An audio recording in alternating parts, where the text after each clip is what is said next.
Hello दोस्तों, मैं हूं दिनेश की वोरा। आप सबका स्वागत है रोजी रोटी के इस अंक में। और हमेशा की तरह हमारे साथ हैं हमारे मित्र अर्थशास्त्री श्री नयन पारिक जी। सर, स्वागत है आपका। थैंक यू सो मच बोला सर। नयन पारिक जी आते हैं तो चेहरे पर मुस्कुराहट आ जाती है और प्रोग्राम के अंदर भी देखा जाता है एक किस्म की स्माइल्स स्माइल्स एंड स्माइल्स आ जाती हैं। अ, नयन जी, अ, अब आज छोटे छोटे दो तीन विषय हैं जिन पर बात करेंगे। एक तो मोनेटाइजेशन पाइपलाइन है और दूसरा है हमारा सरकार के दावे हैं कि जहां पर वो कहती है कि वी शेप रिकवरी हो रही है, जबकि आरबीआई कहता स्ट्रगल कर रही है। और जैसे ही कहीं कोई टैक्सेस को रैशनलाइज करने की बात आती है, जैसे ऑटोमोबाइल के अंदर, तो वहां सरकार पीछे हटती नजर आती है। नहीं, हमारी इकोनॉमी की हालत ठीक नहीं है। विरोधाभास की, पैराडॉक्स की स्थितियां हैं नॉर्थ पोल साउथ पोल की, जहां पे एक दिन कुछ और कहा जाता है कि जहां पे economy is recovering very fast, और अगले दिन कहा जाता है इकोनॉमी इज स्ट्रगलिंग। तो ये एक तरह से सरकार को नहीं पता कि उसे कहना क्या है। अ, थोड़ी सी झड़प हुई है ऑटोमोबाइल की कुछ चीज की सरकारी अधिकारियों के साथ। अब नाम नहीं लूंगा कौन कौन है। तो शुरुआत करते हैं। मोनेटाइजेशन पाइपलाइन 6 लाख करोड़ की, बहुत सारे मुद्दे हैं इसके अंदर, बहुत सारे संशय हैं। अल्टीमेटली मैं भी इसमें एक कार्यक्रम में शामिल था, इसके ऊपर एक टेलीविजन चैनल के ऊपर, तो काफी चर्चाएं हुई थी। सर, पहली टिप्पणी आपसे लेते हैं। Monetization program 6 lakh crore, sir ये क्या है? सब कुछ थोड़ा सा दर्शकों को बताइए सही। अगले 4 साल में सरकार का प्लान है कि 6 लाख करोड़ रुपए जो है वो सरकारी असेट्स जो है उसका मैनेजमेंट प्राइवेट सेक्टर को देके उसमें से ये पैसे इकट्ठे किए जाए। तो जी 6 लाख करोड़ रुपए के जो असेट्स है वो प्राइवेट सेक्टर को दिए जाएंगे ऑन लीज या कंसेशन बेसिस पे। वो लोग उसको मॉनिटर करेंगे और मॉनिटाइज करेंगे। वो लोग उसका ऑपरेशन एंड मेंटेनेंस संभालेंगे जी फॉर अ पर्टिकुलर पीरियड, जैसे 25 साल हुआ, 50 साल हुआ, और जी उसके बाद सरकार को वापिस आ जाएगा ये असेट। तो ये जो है उस तरीके से कहीं हम लोगों को जो कहीं 1,50,000 करोड़ हर साल के जी इकट्ठे करने का प्लान है, जी उसमें सबसे जो 2/3 है, 2/3 जो पैसा है, दो जी तिहाई जो असेट्स है, जी वो आने हैं 3 सेक्टर से।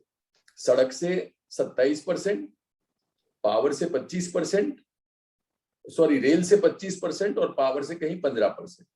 तो ये करके 27,000 किलोमीटर की सड़कें प्राइवेट सेक्टर को दी जाएगी। वो उसको मेंटेन करेंगे, वो रखेंगे, वो उस पर टोल इकट्ठा करेंगे।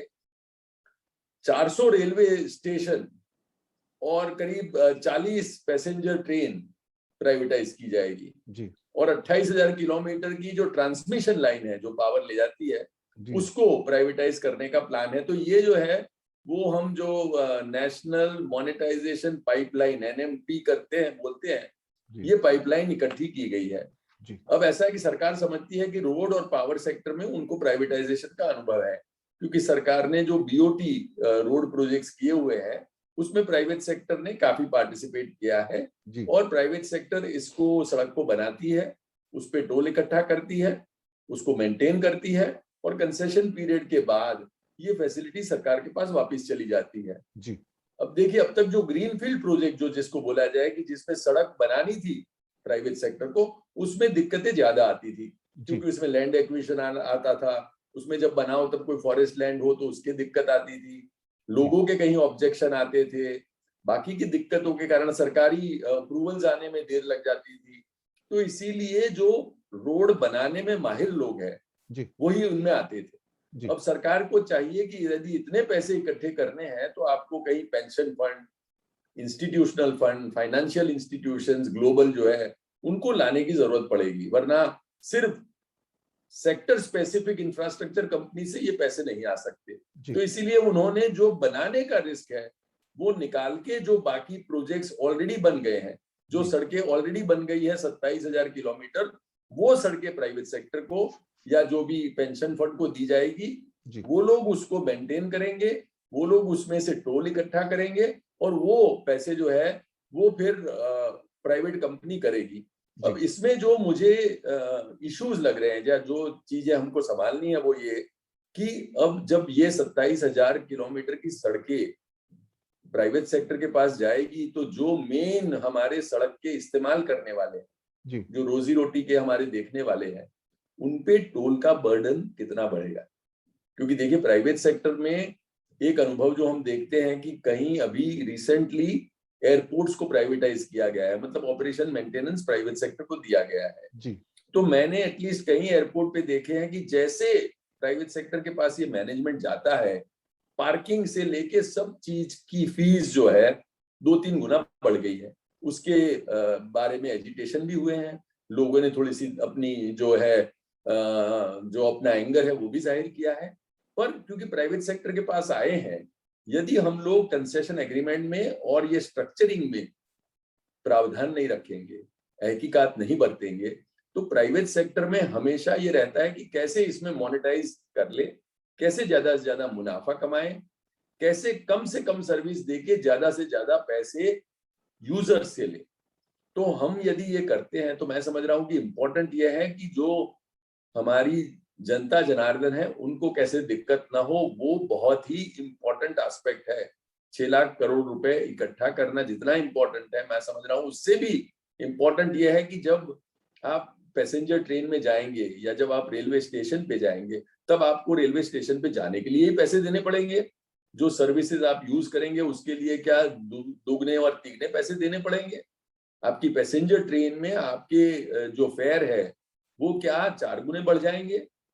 तो मैं समझ रहा हूँ कि एक ये हम जो स्ट्रक्चरिंग करें इस प्रोजेक्ट का, जो O&M दे रहे हैं, उसमें हम लोगों को बहुत ही स्ट्रिक्टली सरकार को इसको इम्प्लीमेंट करना पड़ेगा। यदि ये नहीं करती है तो इसमें जो हमारे रिस्क एरियाज है वो हमारे जो मित्र इसको यूज करने वाले, जैसे आप ट्रांसमिशन लाइन प्राइवेटाइज करेंगे, 28,000 किलोमीटर आपको करनी है पूरे देश में, तो अब जो ट्रांसमिट करके पावर आपके घर तक आता है जी। उसके दाम बढ़ जाएंगे, क्योंकि ट्रांसमिशन जब सरकारी एजेंसी करती है तो प्रॉफिट का इतना ऑब्जेक्टिव नहीं रहता है। पर यदि कोई प्राइवेट सेक्टर जब भी करता है तो मैं देखता हूं कि प्राइस बढ़ जाते हैं। तो पावर के भाव बढ़ेंगे या रेल के दाम बढ़ेंगे जब हम जाएंगे तब, अब सड़क पे जब जाएंगे तब टोल बढ़ेंगे। ये सब मैं समझ रहा हूँ कि बहुत ही बेसिक सुविधा है, बेसिक फैसिलिटीज है, और ये जो यूज करते हैं वो कहीं कहीं बहुत ही बिछड़े हुए वर्ग से, जो पुअर और बिलो पॉवर्टी लाइन है, वो रेल पे जाते हैं। वो कहीं ना कहीं यदि हम लोग उनके दाम बढ़ा दें तो उनपे क्या दिक्कतें आएगी, या हम टोल बढ़ाते हैं तो मैं समझ रहा हूँ इसकी कैस्केडिंग इफेक्ट है, क्योंकि सब चीज ट्रांसपोर्ट होके हमारे तक पहुंचती है।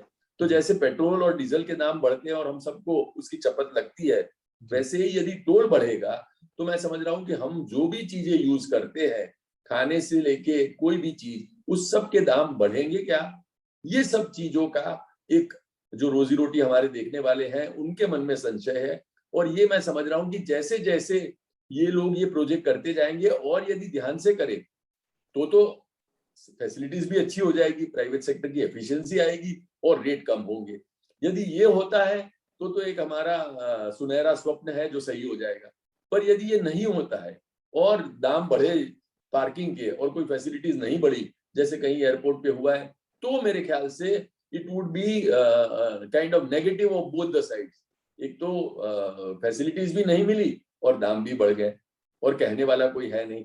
तो ये परिस्थिति का निर्माण न हो, उसके लिए मेरे ख्याल से हम लोगों को बहुत ही strict and tight concession agreement define करने पड़ेंगे, प्रोजेक्ट्स को स्ट्रक्चर करने पड़ेंगे, प्राइवेट सेक्टर को एकदम ही हम लोगों को चौकन्ना रखना पड़ेगा, ताकि वो ये फैसिलिटीज अपनी है और अपने आप दाम बढ़ाने हैं और अपनी सर्विसेज जो देनी है वो अपने हिसाब से देनी है, वो फैसिलिटीज में ना आ जाए। वरना ये 6 लाख करोड़ जो हम लोग रेस कर रहे हैं उसकी कॉस्ट हम लोगों को बहुत ज्यादा भुगतनी पड़ेगी। कुछ मुद्दे हैं इसमें, छोटे छोटे रूप में उसको मैं डिस्कस करना चाहता हूँ। जी। ये एक तरह से मेगा प्रोजेक्ट है, 6 लाख करोड़ रेज करना कोई मामूली बात नहीं है। मेगा प्रोजेक्ट होने के नाते क्या सरकार की एक जिम्मेदारी नहीं होती कि जनता को विश्वास मिले? जनता का रिप्रेजेंटेटिव संसद है, सरकार इन एसेट्स की कस्टोडियन है, मालिक नहीं है। मालिक हम हैं, 135 करोड़ जनता, ये इनके टैक्स से बना है। सरकारें आएंगी, सरकारें जाएंगी, तो सरकार मालिक नहीं होती है, सरकार कस्टोडियन होती है। तो क्या इतने बड़े डिसीजन से पहले आपको संसद से कुछ अप्रूवल नहीं लेना पड़ता क्या? आप संसद में जाना पसंद नहीं करेंगे क्या? आपको एक छोटा डाइवेस्टमेंट करना होता है तो आप उसको बजट में इंक्लूड करते हैं और पार्लियामेंट की अप्रूवल लेते हैं। उसके बाद उसके ऊपर राष्ट्रपति की अप्रूवल भी आती है उसकी, तभी उसकी सैंक्टिटी है सर। और इतने बड़े, चूंकि आपके पास अधिकार है, माना कि कोई डिसीजन आप ले सकते हो, क्या आपका फर्ज नहीं बनता था कि इसको लेके आप संसद के सामने जाते, उसको डिस्कस करते? मैं ये नहीं कह रहा हूं कि आप अगर जरूरत पड़ती तो किसी पार्लियामेंट्री कमेटी के पास रखते इसको, ताकि इसके ऊपर एक वाइड डिस्कशन हो पाता था। दूसरी बात इसके अंदर ये निकल के आती है कि क्या आपने उस एम्प्लॉय से बात की जो लाखों में नहीं है, मिलियंस में है सर? अगर आप सारे पावर सेक्टर, बाकी सारे सेक्टर में लाएंगे तो मिलियंस में है। तो क्या आप at one go millions of PSU employees को निकालकर बाहर कर देना चाहते हैं? Is it a ploy? Did you just speak to them? किसी एसोसिएशन से, यूनियन से आपने बात की है? क्योंकि जो वहां काम कर रहे हैं उनको 1 साल की, 6 महीने की गारंटी सरकार देती कि आप निकाल नहीं सकते, उसके बाद सब निकाल देते हैं बाहर, क्योंकि उनको पता है कि ये इनएफिशिएंट है और इनको हम दूसरे लोगों को भर्ती करेंगे उसके अंदर आके। अब चाहे उसके अंदर पावर की ट्रांसमिशन लाइंस की मेंटेनेंस हो, या पावर प्रोडक्शन हो एनटीपीसी का, किसी और का हो, या फिर इसके अलावा आपका रोड्स में हो, रेलवेज में हो, तो एम्प्लॉइज कहाँ पे यहाँ पे? आपने इतना बड़ा, मेरा घर है, मेरे घर को आप किराए पे दे रहे हो और मुझसे नहीं पूछ रहे हो, उसके बाद आप मुझे बाहर निकाल दोगे। ये प्रश्न मेरे जो माइंड में आए हैं, तो क्या ये सही प्रश्न नहीं है नयन जी? बिल्कुल। एक आपका तो खैर बहुत ही एक बेसिक प्रश्न है कि भाई जिसके असेट्स प्राइवेटाइज हो रहे हैं उनको कॉन्फिडेंस में क्या लिया जाए। पार्लियामेंट में तो एक आप फॉर्मेलिटी भी कर ही नहीं रही चाहिए, आपने कहा वो तो एक बेसिक है, पर उससे भी ज्यादा मैं समझ रहा हूं कि लोगों को ऑन बोर्ड लेना। आप एक डिसीजन लेते हो, उसमें जनता को जोड़ना, ये सिर्फ अकेले कोई इंसान का, अकेली सरकार का, अकेले अफसरों का प्रोजेक्ट नहीं हो सकता। ये प्रोजेक्ट जो है, जैसे आपने कहा, जनता का प्रोजेक्ट है। आपके यहाँ से कोई सड़क जा रही है और कल उस पर ऐसा टोल होने लगे जो आपको बर्दाश्त ना हो, आपसे आपकी कैपेसिटी के बाहर हो, आपके पावर के रेट बढ़ जाए, तो ये सब जो संशय है, लोगों को जो डर है, उसको एड्रेस करना मैं समझ रहा हूँ बहुत ही इंपॉर्टेंट है। और पूरे प्रोजेक्ट का सक्सेस जो है वो इसी पे निर्भर है। वरना यदि जनता इसके सामने आ जाएगी, खिलाफ हो जाएगी, इसको बॉयकॉट करेगी, इसके सामने कोई विरोध करेगी, तो ये बात कैसे आगे बढ़ पाएगी।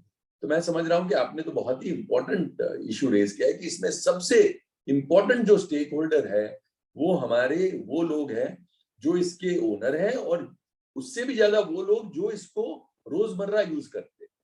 तो जो रोजमर्रा यूज करते हैं उन इंसानों का क्या क्या डाउट्स है, उन लोगों की क्या क्या तकलीफें हैं, उन लोगों के क्या क्या भय है, इसको एड्रेस करना मेरे ख्याल से ये प्रोजेक्ट का सबसे महत्वपूर्ण पहलू है। और जितना ये करेंगे, ये डायलॉग से उभरेगा कि भाई सड़क जो यूज करते हैं उनके क्या कंसर्न है, वो कैसे इनकॉर्पोरेट किए जाए। एयरपोर्ट जो यूज करते हैं, जो रेलवे स्टेशन यूज करते हैं, जो पैसेंजर ट्रेन यूज करते हैं, जो पावर यूज करते हैं, उनके कंसर्न्स जो है वो इनकॉर्पोरेट करके हम प्रोजेक्ट स्ट्रक्चर करेंगे। तो आप तो हमेशा कहते रहते हैं कि भाई 130 कंपनीज के लिए 130 करोड़ लोगों का जो इंटरेस्ट है वो हम लोग कदे ही साइड पे नहीं रख सकते हैं। तो ये हम लोगों को जरूर अपना ध्यान रखना है। मैं समझ रहा हूँ कि सरकार भी ये करेगी तो इस प्रोजेक्ट को ज्यादा से ज्यादा लोकप्रिय और इम्पोर्टेंट और सक्सेसफुल बना पाएगी। क्योंकि जब प्राइवेट सेक्टर के लोग लेने आएंगे लीज पर इसको, तो उनकी पहली शर्त होगी, बताइए इन एम्प्लॉयज का क्या करूं, मैं तो अपने एम्प्लॉयज रखूंगा मैं। और आप लाखों लाखों मिलियंस पीएसयू एम्प्लॉयज को एक झटके में निकाल के बाहर कर देंगे, ये पॉसिबल नहीं है। एक इंपॉर्टेंट पॉइंट छोटा सा और, क्योंकि मुद्दे और भी हैं, डिस्प्यूट रेजोल्यूशन मैकेनिज्म क्या है इसके अंदर? सरकार को हर जगह दखलंदाजी करने की जरूरत है, और इसमें मुद्दे बहुत हैं, लेकिन एक मुद्दे से मैं लोगों को समझाना चाहूंगा सर, पावर ट्रांसमिशन। अब पावर ट्रांसमिशन में अगर आप किसी को लीज पर देते हैं लाइंस, और फिर आप कहते हैं ट्रांसमिशन में, देखो किसानों को तो फ्री देनी पड़ेगी आपको, देखो उसको पंप सेट भी फ्री देना पड़ेगा, उसके गांव में सिर्फ 8 आने की बिजली देनी पड़ेगी, और उसके बाद कमर्शियल को इतने की देनी पड़ेगी लिमिट। घर के लिए आप इससे ज्यादा चार्ज नहीं कर सकते, दुकान के लिए इससे ज्यादा चार्ज नहीं कर सकते। जब आप इतनी सारी कंडीशन लगा दोगे तो कोई व्यक्ति ट्रांसमिशन अपने हाथ में क्यों लोगा? और सबसे बुरी बात तो यह है कि ऑलरेडी ट्रांसमिशन सफरिंग कर रहा है इंडिया में। आज जो बुरे हालात हैं, जो बिजली विभाग के हालात हैं, आपको पता है। तो क्या ऐसे में सरकार का इंटरफेरेंस नहीं बढ़ेगा सर हर जगह पे? क्या कहा आपने, सरकार की क्या नहीं सरकार बढ़ेगी? इंटरफेरेंस, किराए पे देने के बाद भी, बिल्कुल बिल्कुल बिल्कुल, क्योंकि कोई डिस्प्यूट रेजोल्यूशन मैकेनिज्म ही नहीं है। जरूर जरूर, मैं तो कह रहा हूँ कि उसको तो पहले रखने की जरूरत है, या जो भी डिस्प्यूट रेजोल्यूशन मैकेनिज्म है उनको एक जो टीथ देने की जरूरत है, क्योंकि वो नेम सेक हो तो उससे कोई फायदा नहीं होगा।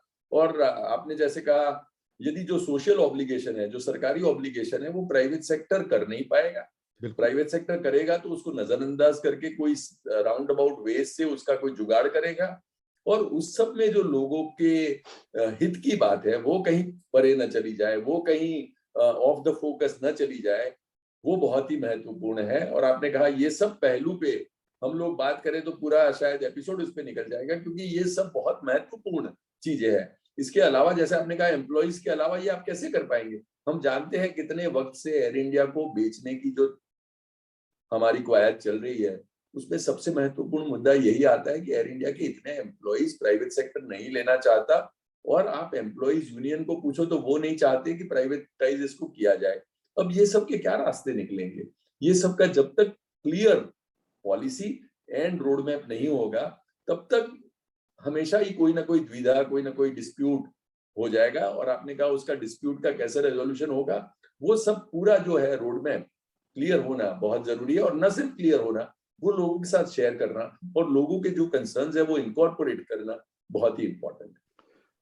यही इसी के साथ इस मोनेटाइजेशन के टॉपिक को हम खत्म करेंगे कि दरअसल इन्हीं मुद्दों को रिजॉल्व करने के लिए इस बड़े मुद्दे का संसद में जाना जरूरी था, ताकि वहां पर उनसे जितने भी जुड़े हुए पहलू हैं उनके ऊपर बातचीत हो सके, बहस हो सके, और वहां पे कोई एक रेजोल्यूशन निकल सके इसको ऐसे आगे बढ़ाना है। अदरवाइज तो एक पंडोरा बॉक्स खोल रहे हैं, बाद में इसका बंद होना बड़ा मुश्किल हो जाएगा साहब। ऊपर से अब मैं तो आपके साथ ऐड करना चाहूंगा कि पार्लियामेंट में जाना is necessary but not sufficient, उससे और आगे बढ़ना पड़ेगा। इसलिए मैंने कमेटी की बात की। क्योंकि देखिए पार्लियामेंट में यदि आपकी मेजोरिटी है और आप कुछ करा भी ले तो वो एक चीज है, पर बाकी के जो इतने स्टेक होल्डर्स है उनको कैसे आप लाएंगे? जैसे रेलवे का कर रहे हैं तो आप रेलवे एम्प्लॉइज यूनियन के लीडर्स है उनको लाएंगे बोर्ड पे, उनसे चर्चा करेंगे, उनके कंसर्न्स अंदर इनकॉर्पोरेट करेंगे। ऐसे ही जो रेल यूजर्स है, पावर यूजर्स है, उन सबको कैसे अंदर ले आएंगे? वो स्टेक होल्डर्स का अंदर होना और उनका कोई एक वॉइस, ये जब चीजें कर रहे हैं उसमें इनकॉर्पोरेट हो, वो बहुत जरूरी है। तो इसके लिए वहां पे पार्लियामेंट्री कमेटीज भी हैं, कमीशंस भी हैं जिनको इंस्टीट्यूट किया जा सकता है, जैसे पे कमीशन बनता है हर 10 साल के बाद, तो वहां सारे मुद्दों को, सारे पहलुओं को चेक किया जाता है। चलिए अगले मुद्दे पे चलते हैं।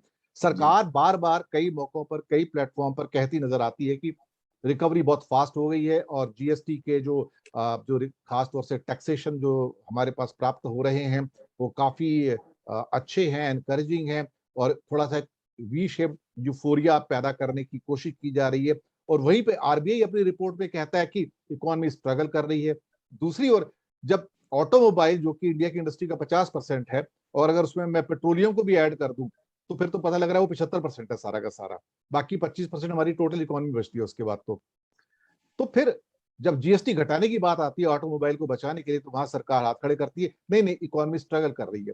तो क्या सरकार कंफ्यूज है? क्या उसे ये नहीं पता कि मेरे पास संसाधन कितने हैं और फाइनेंशियल संसाधन कितने हैं? या सरकार एक जगह एक वक्तव्य देती है और दूसरी जगह दूसरा वक्तव्य देती है? बड़ी कंफ्यूजन सी सिचुएशन है सर ये। बिल्कुल, आपने जैसे कहा ये एक डाइकोटोमी है कि यदि आप कह रहे हैं कि इकोनॉमी बहुत अच्छा कर रही है, तो हमारे जीडीपी ग्रोथ के जो प्रोजेक्शंस के आंकड़े हैं वो हम जब भी रिव्यू करते हैं तब उसको हम लोग डाउनवर्ड ही रिवाइज कर पाते हैं। अभी डबल डिजिट का तो कोई बात नहीं रही है, मेरे ख्याल से कहीं 8-9% की हर जगह बात चल रही है जी। तो मैं समझ रहा हूँ कि कहीं कोई बार जीएसटी कलेक्शन कुछ आ गया, उससे भी आपके जीडीपी इलेक्शंस है उस पे ज्यादा असर नहीं पड़ पाया है। और आरबीआई की मॉनेटरी पॉलिसी कमेटी जो है, अभी एमपीसी के जो मिनट्स बाहर आए हैं और आरबीआई गवर्नर ने जो बोला है, उन्होंने कहा है कि डिमांड साइड पे जो काम होना है वो अभी बहुत धीरे चल रहा है, मतलब डिमांड साइड आज भी बहुत ही वीक है। और कॉस्ट पुश जो इन्फ्लेशन है वो जो मैन्युफैक्चरर है उसको अलाउ नहीं करता कि उसके जो दाम बढ़े हैं वो आगे दे पाए, क्योंकि डिमांड वीक है और प्राइस वो आगे अपनी रेम्यूनरेटिव कर नहीं पा रहा है, तो इन्फ्लेशन बढ़ रहा है और डिमांड पुल की जगह cost push kind of inflation है। तो इसीलिए ये एक चिंता का विषय है। और इन्फ्लेशन उसमें साथ में जो बढ़ रहा है, उनका कहना है सितंबर तक तो उसका कम होने की कोई उम्मीद नहीं है। ये मॉनेटरी पॉलिसी कमेटी का मानना है कि अक्टूबर के बाद खरीफ क्रॉप आए और उसके बाद यदि थोड़ा सा कहीं इन्फ्लेशन काबू में आए तो वो एक पॉसिबिलिटी है। इसमें दूसरा आपने कहा कि एक चीज मैं ऐड करना चाहूंगा यहाँ पे जी नयन जी। आज जी एक बहुत इंपॉर्टेंट फिगर्स आए हैं न्यूज़पेपर में कि हमारी जीडीपी का 60% जो है ऑलमोस्ट वो प्राइवेट कंजप्शन के रूप में आता है अप्रोक्सीमेटली। कुछ लोग 58 बोलते हैं, कुछ 60 बोलते हैं, हम 60 पकड़ के चलते हैं नॉर्मल। और इन्होंने बताया कि प्राइवेट कंजप्शन आज से 2 साल पहले 2019 के अंदर करीब करीब 74-75 लाख करोड़ था, जो अभी कम होके 69 to 70 लाख करोड़ आया। और 2022 की मार्च अप्रैल के अराउंड में शायद ये अगर पिकअप अच्छी रहती है, कंसिस्टेंट रहती है, तो 77 लाख करोड़ पे आता है। ये एग्जैक्ट फिगर्स आए हैं, यानी कि 2019 के मुकाबले there might be a jump of approximately 5.3% जो कहा जा रहा है। ये रियल कंजप्शन फिगर्स हैं जो हमारी सारी स्टोरी को बयान कर देते हैं। देखा जाए कि हाँ, हम जहां से चले थे अभी वहां तक भी नहीं पहुंच पाए हैं 2019 के फिगर में। तो आपकी बात बिल्कुल सही है, I am just supporting it sir. बिल्कुल बिल्कुल बिल्कुल। तो इसीलिए एक साइड पे यदि सरकार कह रही है कि इकोनॉमी अच्छी चल रही है, बाकी की बात है, या शेयर मार्केट अच्छा चल रहा है, तो मैं समझ रहा हूँ कि वो जो है वो एक बहुत ही लिमिटेड स्टोरी है। हो सकता है कि कुछ एक इंडस्ट्री अच्छी चल रही हो सकता है कि कुछ एक इंडस्ट्रियलिस्ट बाहर से इन्वेस्टमेंट कहीं खींच ला पाते हो, पर उसका असर जो है, हमारा जो बैकबोन है वो एमएसएमई है।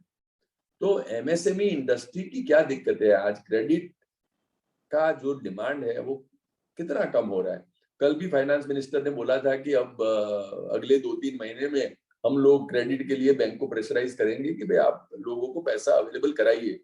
मैं समझ रहा हूँ कि बैंकिंग सेक्टर से ज्यादा ये एमएसएमई को स्ट्रेंथन करने वाली बात है, क्योंकि यदि डिमांड कम है तो डिमांड साइड पे हम लोग काम करें। हम लोग यदि सप्लाई साइड पे काम करेंगे, आप बोलेंगे दीजिए दीजिए दीजिए, अब इसको लेना नहीं है एमएसएमई सेक्टर को, उनको दिक्कत आ रही है। वो यदि लोग अपने कम कर रहे हैं, if they are facing challenges, if demand side is problem and we are working at the supply side, तो कैसे होगा?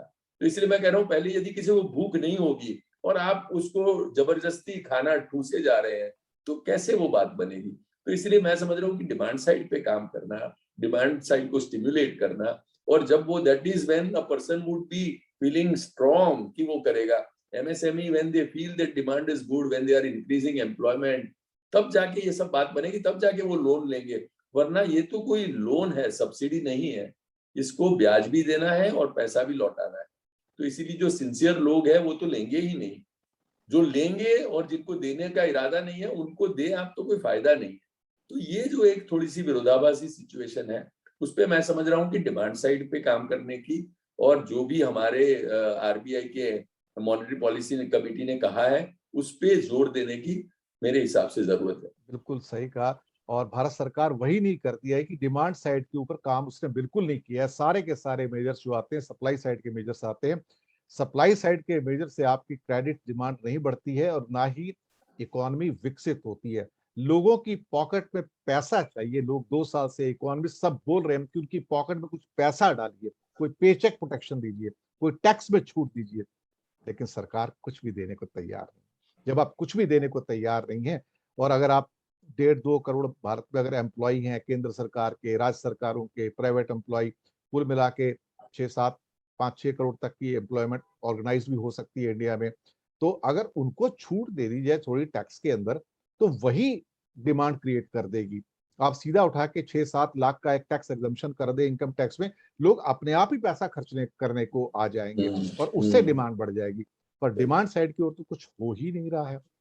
खैर, एक लास्ट टेल पीस लेते हैं छोटा सा, क्योंकि नयन जी को जल्दी जाना भी है, समय की बाध्यता है। कि भारत सरकार के अधिकारियों की एक मीटिंग हुई सियाम, यानी कि जो एसोसिएशन ऑफ ऑटोमोबाइल प्रोड्यूसर्स हैं, और वहां पे कुछ भारत सरकार के बहुत उच्च अधिकारियों ने फिर वही एनिमल स्पिरिट को इग्नाइट करने की बात की और ये कहा कि ऑटोमोबाइल को अपना सारा जो इंपोर्ट्स है चाइना से उसको बिल्कुल मिनिमम करने की जरूरत है और पूरा रिप्लेस करके निल पे लाने की जरूरत है। तो उस पर खास तौर से मारुति उद्योग और टीवीएस के जो चीफ थे भार्गव साहब और वेणु साहब श्रीनिवासन, उनका कहना था कि आप सिर्फ बातें कर रहे हैं, कई सालों से आपने जमीन पर कुछ नहीं किया है। आपको मालूम है कि ऑटोमोबाइल नीचे जा चुका है, और उसको उठाने के लिए आप टैक्सेशन कम नहीं करते, जो आपके टैक्सेशन है प्यूरिटिव टैक्सेशन हैं, जो लग्जरी वाले हैं।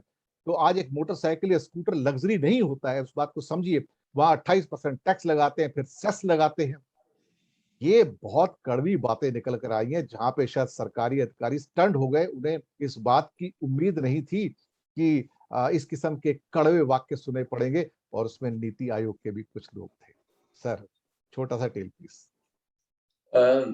देखिए, नॉर्मली जो इंडस्ट्री वाले हैं, और मैं कहीं इंडस्ट्रीज एसोसिएशन चेंबर्स वगैरह में रहा हूं, तो वो सरकार के सामने कम बोल पाते हैं, इसलिए क्योंकि उनको पता है कि उनको वहां जाना है बार बार।